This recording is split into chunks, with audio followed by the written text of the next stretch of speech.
իմացա, որ Երևանում կան դպրոցներ, որոնք տրանսպորտով, ավտոբուսներով Երևանի վարչական բոլոր շրջաններից երեխաներին հավաքում են, տանում են Երևանից դուրս կամ համարյա դուրս գտնվող դպրոցներ։ Եվ ծնողները ինչ են դա անում, որպես երեխեքը պատշաճ կրթություն ստանան։ Ոչ մեկ չի ասում, բայց ինչի այդ մարդիկ այդ երեխեքին չեն տանում իրանց շենքի կողքի դպրոց, որովհետև համարում են, որ այդ օրը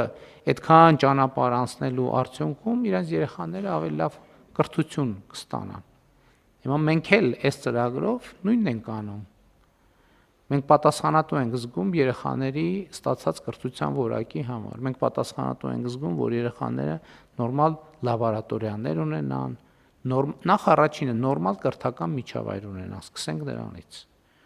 որ երեխեքը չգնան մենակ դպրոցում կամ մի քանի հոգով դպրոցում, կամ դասարանում ձանձրանան։ Մեզ պետք է միջավայր, երկրորդը պատշաճ լաբորատորիաներ, մարզական ենթակառուցվածքներ եւ այլն եւ այդպես շարունակ, ինչպես նաեւ պատշաճ որակավորված մանկավարժական կադրեր։ Եվ սա շատ կարևոր եւ ռազմավարական նշանակության նախագիծ է, որը մենք պետք է ուղեկցենք, մենք պետք է խոսենք մարդկանց հետ, պետք է ներկայացնենք, պետք է ուղեկցենք եւ նաեւ ցույց տանք եւ պետք է իհարկե իրենք էլ արդյունքները շատ արագ տեսնեն։ Կրթության որակի հետ կապված երեք լուրերով նայում եմ, որ այս տարի ընդունելության քննություններին անբավարար ստացած դիմորդների թիվը նախորդ տարվա համեմատ էականորեն ավելի մեծ է։ Սա ահազանգ է, մենք պետք է հասկանանք։ Ըստ ամենայնի մենք դանդաղում ենք մեր բարեփոխումների ճանապարհին, որովհետև շատ ենք կոմպրոմիսների գնում, անընդհատ գնում ենք կոմպրոմիսների եւ արդյունքում ով է դրանից տուժում։ Տուժում են երեխաները։ Որովհետև եթե լավ պետք է առերեսվենք, ասենք ատեստավորման գործընթաց է։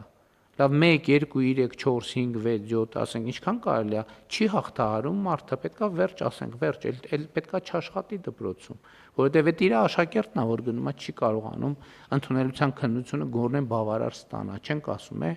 գերազանց ստանա, գոնե բավարար ստանա։ Սրանք խնդիրներ են, էլի եմ ասում, շատ են կոմպրոմիսի գնում, անընդհատ հենց ինչ որ բաներ անում։ Որոշումները կայացված են, պետք է շատ հստակ, հատու,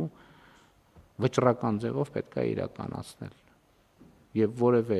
կասկածի տեղ չկա, որովհետև որևէ կասկած չկա, որ մենք դա անում ենք երեխաների շահերից ելնելով եւ իհարկե տեխնիկական դետալներն էլ պետք է հնարավորինս արագ կազմակերպենք։ Հավանիչ տեսանյութը եւ բաժանորդագրվիչ նորությունները բաց չթողնելու համար։